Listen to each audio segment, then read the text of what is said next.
اعوذ باللہ من الشیطان الرجیم، بسم اللہ الرحمن الرحیم۔ السلام علیکم۔ جلال الدین فیروز شاہ خلجی۔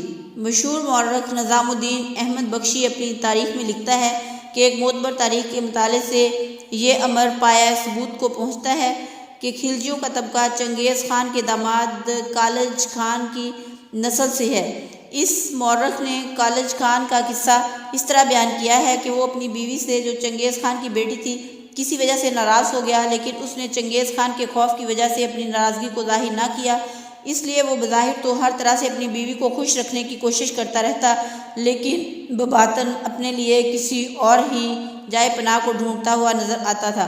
لیکن اس کی سمجھ میں کچھ نہ آتا تھا کہ وہ کیا کرے، یہاں تک کہ وہ زمانہ آ گیا کہ جب چنگیز خان دریائے سندھ کے کنارے سلطان جلال الدین خوارزمی کی تباہی میں مصروف ہوا اور ایران و تواران کی مہمات سے فارغ ہو کر اپنے وطن میں واپس پہنچا۔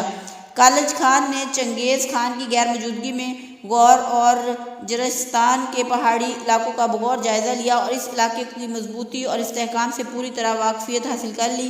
ایک روز موقع پا کر کالج خان نے اپنے بیوی بچوں اور اہل قبیلہ کو، جو تعداد میں تقریباً 30,000 تھے، ساتھ لے کر چنگیز خان سے جدا ہوا اور اس پہاڑی علاقے کی طرف فرار ہو گیا اور وہاں مستقل قیام اختیار کر لیا۔ کچھ ہی دنوں میں کالج خان نے بہت قوت حاصل کر لی۔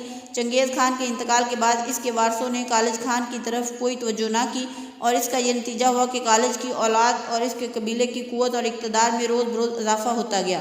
لفظ خلجی کی اصل: جب غوری فرما رواؤں اور اس کے پروردہ غلاموں نے ہندوستان فتح کیا تو خلجیوں کے گروہ ہندوستان آ کر شاہی ملازمتیں اختیار کرنے لگے۔ ان خلجیوں میں سے بعض افراد نے بہت اقتدار اور رسوخ حاصل کیا اور وہ شاہی امراء اور اراکین سلطنت کے معزز عہدوں تک پہنچے۔ ان مقتدر امراء خلجی میں سلطان جلال الدین فیروز شاہ اور سلطان محمود خلجی مندوی کے باپ بھی تھے۔ مذکرہ بالا مورخ کا بیان ہے کہ کالج خان کی نسبت سے ان امراء کو عام طور پر کالجی کہا جاتا تھا۔ کثرت استعمال سے الف گر گیا اور کاف کا رخ سے تبادلہ ہو گیا اور جوں کالجی سے خلجی بن گیا، لیکن تاریخ سلجوقیہ کے مصنف کی رائے سے اس سے مختلف ہے۔ اس کا بیان ہے کہ ترک بن یافس کے 11 بیٹوں میں سے ایک کا نام خلج تھا۔ خلجی اسی کی اولاد کو کہا جاتا ہے۔ مورخ فرشتہ بھی اسی رائے کو صحیح تسلیم کرتا ہے، اس لیے کہ اگر نظام الدین کے بیان کو مان لیا جائے تو پھر خلجیوں کا وجود چنگیزی عہد کے بعد ثابت ہوتا ہے، اور یہ بالکل غلط ہے، کیونکہ معتبر تاریخوں کے مطالعے سے معلوم ہوتا ہے کہ امیر ناصر الدین اور سلطان محمود غزنوی کے بہت سے امیر خلجی کہلاتے تھے، اور یہ بات مسلم ہے کہ ان دونوں حکمران چنگیز سے پہلے گزرے ہیں۔ ہاں، ہو سکتا ہے کہ کالج خان خود بھی خلجی خاندان سے تعلق رکھتا ہو اور سلطان جلال الدین دہلوی اور سلطان محمود مندوی اس کی نسل سے ہوں۔ قصہ مختصر: جلال الدین خلجی بڑے ترک و احتشام کے ساتھ بہادرپور سے کلوخری آیا۔ کچھ دنوں تک تو اس نے سلطان شمس الدین کو تخت پر بٹھا کر خود اس کے نائب کی حیثیت سے کام کیا، لیکن 688 ہجری میں اس نے شمس الدین کو موت کے گھاٹ اتار دیا اور اپنی بادشاہت کا اعلان کر دیا۔ تخت نشینی کے وقت اس کی عمر 70 سال تھی۔ گزشتہ حکمرانوں کے دستور العمل کے خلاف جلال الدین نے چتر شاہی کا رنگ سرخ کی بجائے سفید قرار دیا اور ظلم و شقاوت سے کنارہ کشی اختیار کر کے لطف و کرم کو اپنا شعار بنایا۔ ان صفات کو اس نے پوری طرح اپنایا اور زندگی بھر کبھی کسی کو تکلیف نہ پہنچائی۔ جلال الدین کو اہل دہلی پر پورا اعتماد نہ تھا، اس لیے اس نے کلوخری کو اپنا مستقر قرار دیا اور ان عمارتوں کو، جن کی تعمیر معز الدین نے شروع کروائی تھی، مکمل کروایا۔ شہر نو کی تعمیر: جلال الدین نے دریائے جمنا کے کنارے ایک بڑا خوبصورت باغ لگوایا۔ اس باغ کے ارد گرد پتھر اور چونے کی ایک فصیل کھنچوائی اور اپنے امراء اور خواہوں کو ہمیشہ عمارات تعمیر کروانے کی ترغیب دیتا رہتا تھا۔ جلال الدین نے کلوخری میں مسجدوں اور بازاروں کا ایک خوبصورت سلسلہ شروع کروا کے اس شہر کو شہر نو کے نام سے موسوم کیا۔ کلوخری میں بادشاہ کے قیام کا نتیجہ یہ ہوا کہ تمام لوگ اسی شہر میں آنے لگے۔ امیروں نے بادشاہی محل کے آس پاس اپنے محلات تعمیر کروائے۔ رفتہ رفتہ نوبت جہاں تک پہنچی کہ دہلی کا قدیم شہر ویران سا ہو گیا۔ انتظامات حکومت: جلال الدین نے اپنی تخت نشینی کے ابتدائی ایام میں ملک گیری کی طرف توجہ کی اور سلطنت کے امور کی انجام دہی میں سیاست سے بھی کام لیا۔ اس نے بلبن کے بھتیجے ملک چھجو ابن کثیل خان کو کڑا کا حاکم مقرر کر کے اود روانہ کیا اور اپنے بھائی کو عارض ممالک بنا کر فرمش خان کا خطاب دیا۔ اس نے ان تینوں بیٹوں کو خطابات سے نوازا، بڑے کو اختیار الدین خانقنان، منجلے کو ارکلی خان اور سب سے چھوٹے کو قدر خان کا خطاب دیا۔ ان میں سے ہر ایک کو جاگیر بھی عطا کی۔ جلال الدین نے شہاب الدین مسعود کے بیٹوں کو یعنی اپنے بھتیجوں کو بھی بادشاہی عنایات سے نوازا۔ علاء الدین اور الماس خان جو بعد میں الخ خان کے نام سے مشہور ہوا کو پرورش کیا۔ علاء الدین کو اپنے امراء میں شامل کیا اور الماس بیگ کو آخر بیگ بنایا۔ جلال الدین نے اپنے بھانجے ملک احمد حبیب کو باربک اور ملک خرم کو میرور کے عہدے پر سرفراز کیا۔ خواجہ خطیر کو وزیر الممالک اور امیر الامراء ملک فخر الدین کو کوتوال مقرر کیا۔ قدیم دہلی میں ورود۔ جب جلال الدین کے لطف و کرم کی عام شہرت ہوئی اور یہ فرمانروا اپنی اعلیٰ خصوصیات کی بنا پر لوگوں میں ہر دل عزیز ہو گیا تو دہلی کے قدیم اور مشہور معزز خاندانوں کے اراکین جو 60 سال تک ترکی نژاد بادشاہوں کی ملازمت میں رہ چکے تھے اور خلجیوں کے سامنے سر تسلیم خم کرنے کو اپنی توہین سمجھتے تھے، دہلی کے شہر نو میں آئے اور ان سب نے بڑے خلوص، عقیدت اور محبت کے ساتھ جلال الدین کے ہاتھ پر بیعت کی اور اس کے ہمدردوں میں شامل ہو گئے۔ جب جلال الدین نے یہ دیکھا کہ عام و خاص بھی لوگ مطمئن ہیں اور ہر طرف امن و امان کا دورہ ہے تو وہ کلوخری کا محل چھوڑ کر قدیم دہلی میں آیا۔ جب وہ دہلی کے بادشاہی محل کے قریب پہنچا تو اس نے 2 رکعت نماز شکرانہ ادا کی اور دہلی کے بادشاہوں کے تخت پر رونق افروز ہوا۔ تخت شاہی پر بیٹھ کر جلال الدین نے بلند آواز میں کہا، میں سوچتا ہوں کہ خداوند تعالیٰ کا شکر کس طرح ادا کروں۔ ایک وہ دن تھا کہ جب میں اس تخت کے سامنے زمین بوس ہو کر ہاتھ باندھے کھڑا رہتا تھا اور آج خود اس تخت پر بیٹھا ہوں اور بہت سے میرے عزیز اور ہمدرد جو ہر لحاظ سے مجھ سے بہتر ہیں دست برستہ میرے سامنے کھڑے ہوئے ہیں۔ تخت شاہی پر تھوڑی دیر بیٹھنے کے بعد جلال الدین نے غیاث الدین بلبن کے خاص محل کوشک لال کا رخ کیا۔ بارگاہ سلطانی کے قریب پہنچ کر وہ اپنی عادت کے مطابق گھوڑے سے اترا۔ جلال الدین کو گھوڑے سے اترتے دیکھ کر ملک حبیب احمد نے فوراً کہا، اب یہ محل آپ کی ملکیت ہے، اپنے خاص محل میں شاہی آداب کو ملحوظ رکھنا آپ کے لیے کوئی معنی نہیں رکھتا۔ جلال الدین نے جواب دیا، اپنے آقائے ولی نعمت کو عزت و حرمت کرنا ہر انسان کا فرض اولین اور فعل مستحسن ہے۔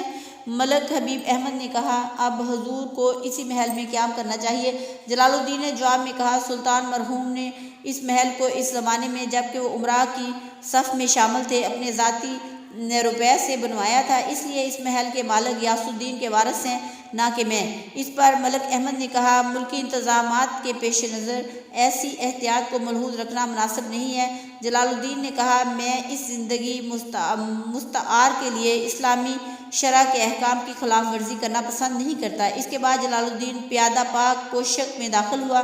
اس محل کے ایسے مقامات پر جہاں غیاث الدین بلبن بیٹھتا تھا جلال الدین نے حفظ مراتب کو پیش نظر وہاں پاؤں نہ رکھا بلکہ اسی چبوترے پر بیٹھا جس پر بلبن کے زمانے میں امراء اور اراکین سلطنت بیٹھا کرتے تھے۔ جلال الدین نے اپنے امراء کو مخاطب کر کے کہا، خدا ایتمر کچن اور ایتمر سرخا کو تباہ برباد کرے کہ انہوں نے میرے قتل کا ارادہ کیا اور میں اپنی جان کو خطرے کے پیش نظر اس عظیم الشان بار بادشاہت کو اپنے ناتواں کندھوں پر لادا۔ میں یہ سمجھنے سے قاصر ہوں کہ میرا انجام کیا ہوگا جب باوجود اس تزک و احتشام، روب و داب، کثرت امراء ملازمین کے کثرت نے غیاث الدین بلبل کے ساتھ وفا نہ کی تو اس کی آنکھیں بند کرتے ہی اس کی اولاد تباہ و برباد ہو گئی تو میرے بعد میری اولاد کا کیا حشر ہوگا؟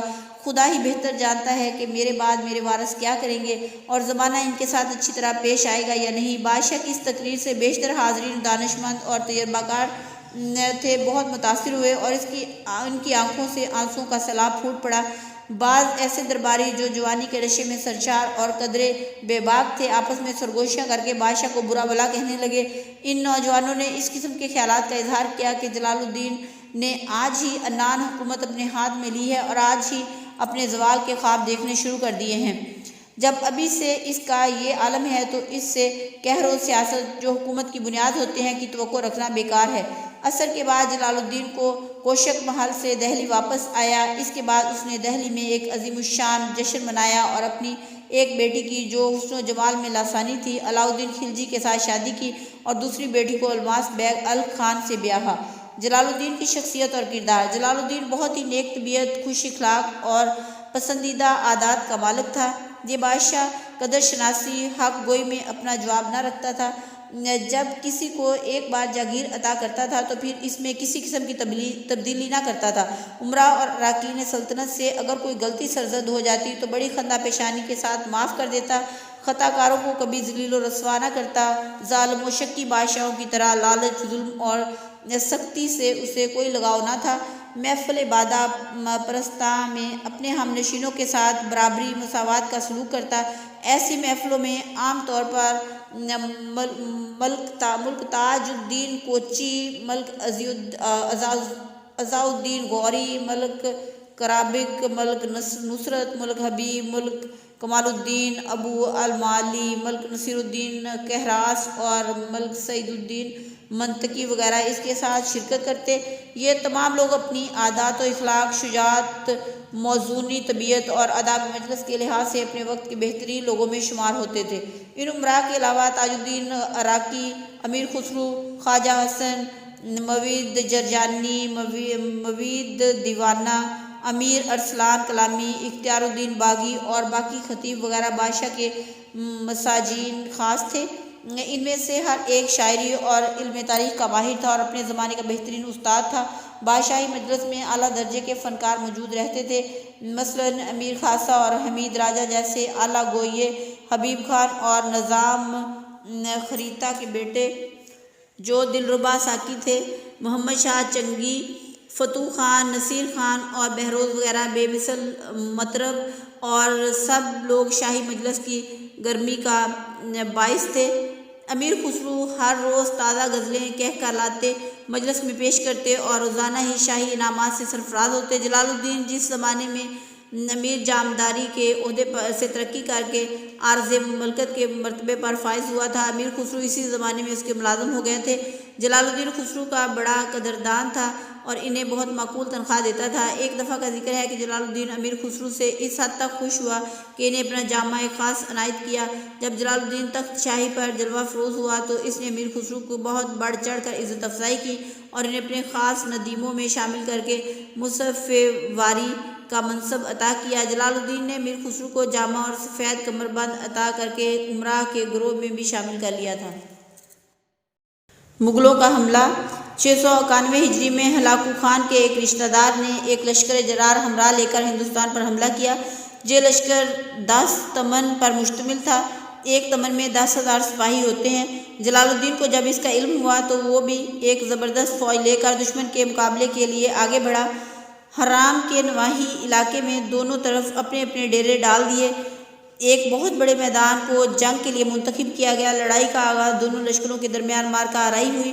فریقین کی افواج نے دریا کے دونوں لشکروں کے قراردلوں کی باہمی مارکہ آرائی سے ہوا۔ ان میں بے شمار لشکروں کی جانیں تلف ہوئیں۔ ایک دن دونوں فوجوں کے قلب لشکر آپس میں گتھم گتھا ہوئے اور گھمسان کا رن پڑا۔ خلجیوں نے بڑی بہادری سے کام لیا اور آخرکار انہیں فتح نصیب ہوئی۔ بے شمار مغل سردار موت کے گھاٹ اتارے گئے۔ 2000 مغل امراء اور چند نامی گرامی سرداروں کو زندہ گرفتار کیا گیا۔ اس دوران میں کچھ صلح پسند لوگوں نے فریقین کے درمیان صلح کی بات چیت اٹھائی۔ یہ بات چیت کامیاب رہی اور جلال الدین خلجی نے مغل سردار کو بیٹا کہہ کر یاد کیا اور اس نے جلال الدین کو باپ کہا۔ یہ دونوں اگرچہ دوری کی وجہ سے آپس میں مل نہ سکے کیونکہ درمیان میں دریا پڑتا تھا، لیکن دونوں نے ایک دوسرے کو دیکھ ضرور لیا۔ فریقین کی طرف تحفے تحائف کا تبادلہ اور مغلوں کا لشکر اپنے ملک کو واپس چلا گیا۔ اس واقعے کے بعد چنگیز خان کا نواسہ جس کا نام الوغ خان تھا اپنے لشکر کے ساتھ مشرف بے اسلام ہوا اور جلال الدین نے اپنی بیٹی اس کے نکاح میں دے دی۔ بعد ازاں بادشاہ نے اپنے بیٹے ارکلی خان کو ملتان، لاہور اور سندھ کا حکمران بنایا اور خود دہلی واپس آ گیا۔ الوغ خان اور اس کے ساتھیوں نے نو مسلموں کے خطاب سے شہرت پائی۔ انہوں نے موضع غیاث پور کو اپنے جہاں حضرت شیخ نظام الدین اولیاء آرام فرماتے ہیں اپنا مستقر قرار دے کر اس مقام کو مغل پورہ کے نام سے موسوم کیا۔ 692 ہجری میں جلال الدین خلجی نے مندو کے قلعے پر حملہ کیا اور اس شہر کو خوب جی کھول کر برباد و تاراج کیا۔ اس سال ملک علاء الدین حاکم کڑا نے تحاسہ پر چڑھائی کرنے کی اجازت طلب کی۔ بادشاہ نے اجازت دے دی۔ علاء الدین نے تحاسہ پر حملہ کیا اور خوب تباہی اور لوٹ مچائی، جہاں سے وہ بہت سا مال غنیمت لے کر بادشاہ کی خدمت میں حاضر ہوا، جہاں سے 2 مشہور بت اس نے حاصل کر کے بدایوں کے دروازے میں ڈال دیے تاکہ آتے جاتے لوگوں کے پاؤں کے نیچے آ کر پامال ہوں۔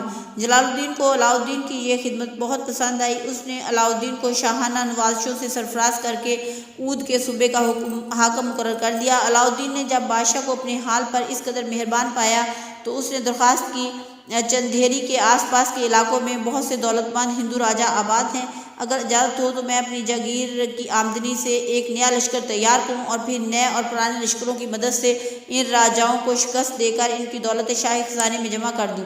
جلال الدین نے لالچ میں آ کر بغیر سوچے سمجھے علاء الدین کو اجازت دے دی اور یہ غور نہ کیا کہ اس ارادے سے علاء الدین کا مقصد کچھ اور ہے۔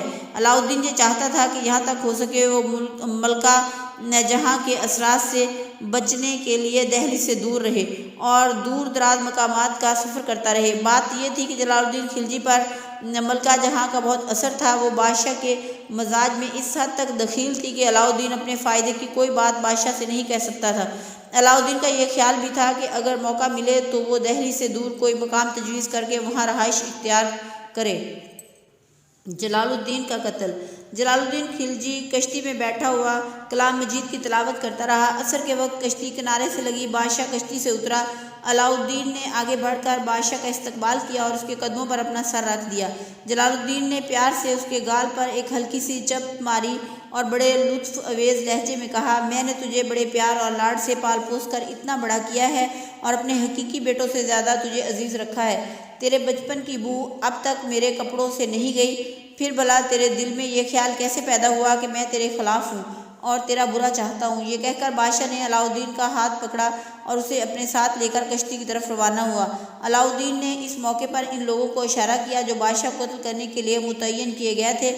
سمانہ کے ایک ذلیل سپاہی نے جس کا نام محمود بن سالم تھا، بادشاہ پر تلوار کا ایک وار کیا۔ بادشاہ زخم کھا کر کشتی کی طرف دوڑا اور کہا، اے بدبخت علاء الدین، تو نے یہ کیا کیا؟ ابھی جلال الدین کشتی تک پہنچا بھی نہ تھا کہ اختیار الدین اس کی طرف لپکا۔ اختیار الدین جو جلال الدین کا پروردہ نعمت تھا، اس نے بادشاہ کو پچھاڑ کر اس کا سر کاٹ لیا۔ اس وقت غروب آفتاب کا وقت تھا۔ بادشاہ کا سر لے کر اختیار الدین علاء الدین کی خدمت میں حاضر ہوا۔ بادشاہ کے وہ ہمراہی جو کشتی میں پیچھے بیٹھے تھے، یعنی ملک خرم وغیرہ، انہیں بھی علاء الدین کے حواریوں نے موت کے گھاٹ